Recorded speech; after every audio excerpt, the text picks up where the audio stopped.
Hello everybody, I just noticed that I have rays of sunshine on top of my bald head for this video, and I could move, I guess, the car, but I'm just not going to. You're just going to see the rays of light shining on me for this video. Just a quick video. I've been seeing a lot of people saying, like, is competition going to start really declining, which means raise prices on stuff because PSA or sold gold into eBay, and eBay got, and eBay sold their vault to PSA, and, PSA is bought, other, SGC, and, PWCC was bought by Fanatics, and, all these, big companies being bought by bigger companies, and kind of pushing out the smaller guy and maybe buying medium-sized things, and kind of the gap, instead of being like a whole lot of small players and a whole lot of medium-sized players and a few big players, it's like, a few big players and then not a lot of medium players because they're all being bought out, and all the smaller players are being pushed to, trying to fend for themselves on margins that might be getting thinner and thinner, and might just being pushed out altogether. And yeah, I mean, I definitely see that happening. It's just the way it is. I've said it before.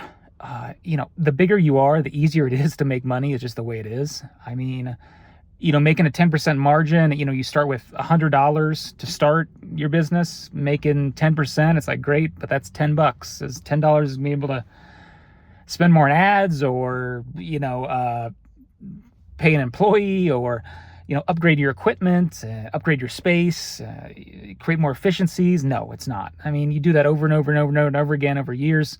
You can kind of build something and, become smarter and have more knowledge and be able to do stuff quicker. But, it's going to take a long time to do that. And it's just the way it is. It's harder to do it at that point, but you make 10% on 10 million in sales. You got $1 million to be able to expand your space, get more employees, get more efficient, spend on ads, right? Like all this stuff that'll, like, get more customers, and then more customers get word of mouth, and we'll bring in more, and then, that money you can spend on advertising and get, I haven't spent on ads ever, but I just did a few experiments on Instagram. Did Dan Catch 'em All Collectibles. He was running a few ads on Instagram just to test it out, and I did it too, just to test it out. And really, I mean, for like $10 a day, you just set like an advertising thing of, I think I did it for like 5 days, $50.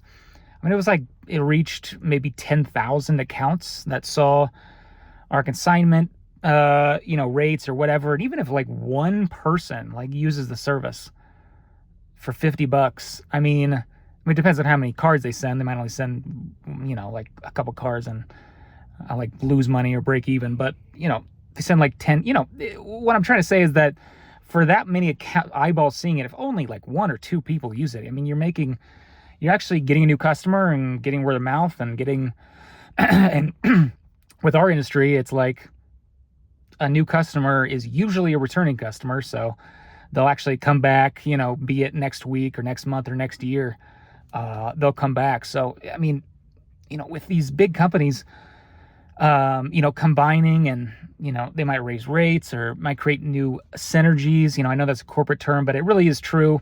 Like ours, it doesn't take like 1,000 cards.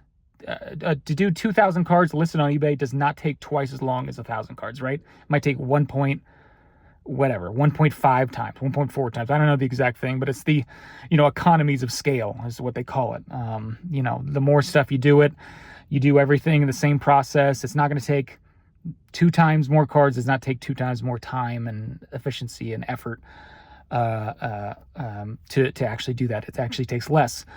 Which one of these big companies, that's a big thing with, like, they're saying buy these companies. You might be wondering why they do that. Well, it's because they get the knowledge of people might be doing something more efficient than them. They can do things, they might buy a company and have 10 times more, X amount of things to do, but it only takes them 7 times more in resources to do it because of economies of scale. And then they can spend that extra money on that extra profit on more employees to get more business, or spend on advertising, which will bring more customers. And, the basic thing is that the bigger these things are, the easier it is to get customers, the easier it is to make money.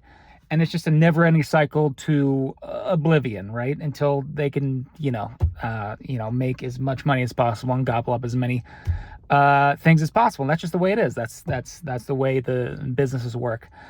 So, if these companies do have more money to spend and more, want more of that out there, I don't see it really ending, and I don't see why it, really would end unless, a government steps in and says, oh, this is creating monopolies. But, how many places, we have like 2 internet service providers here in a city of, 70, 80,000 people.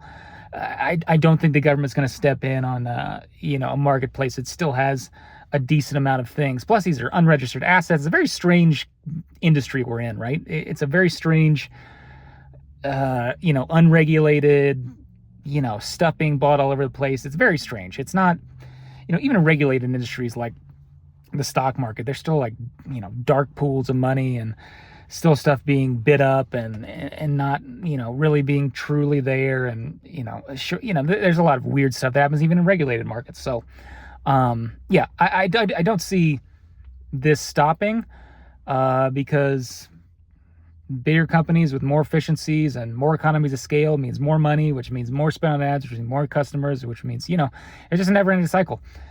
So if you're a small guy out there and you're just wondering, well, the bigger these people get, the more they're going to charge in fees because that's the only way we can use them. And,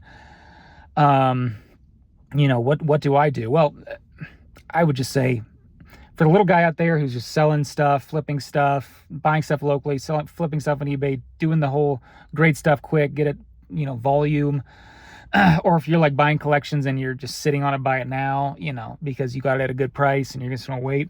I don't really see that changing much for you.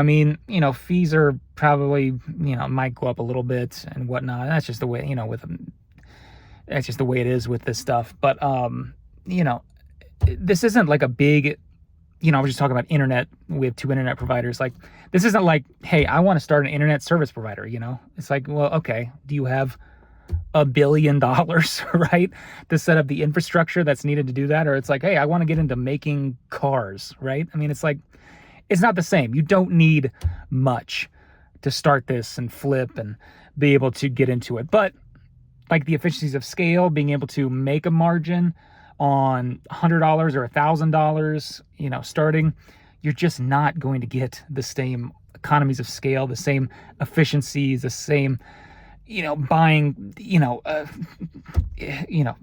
whatever. I'm sure PSA, they ship out all the stuff back and being graded. I'm sure they get their cardboard boxes at such a ridiculously low amount.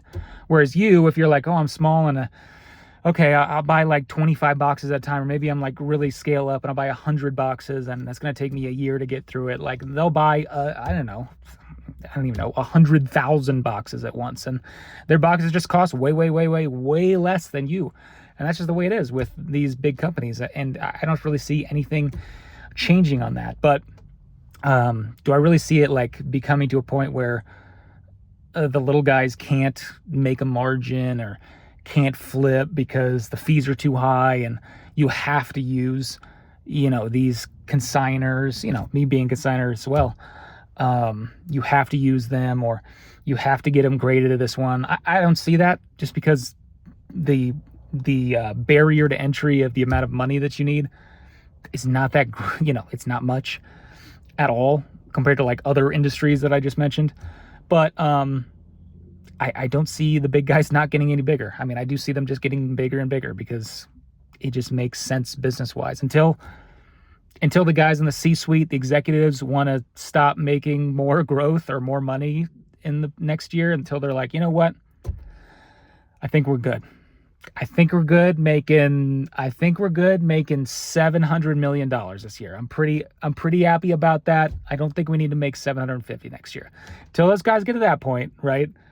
I don't even know who would make 750. Maybe like Heritage Auctions. I don't even think they make that much. Let's just say 100. I don't know who makes. I don't even know who would make the most. It's definitely. I don't think there's any company that big out there. Maybe a few $1 million. Let's just say like 10 million. It's like, guys, we're good at 10. We don't need to make 11. We're all good. We're all set. Until we get to that point, where the executives say that, I think they'll just keep getting gobbled up and eating and keep getting bigger. But we'll see. We'll see, and it'll be interesting. Always changing, and we'll see where it goes. All right, until next video.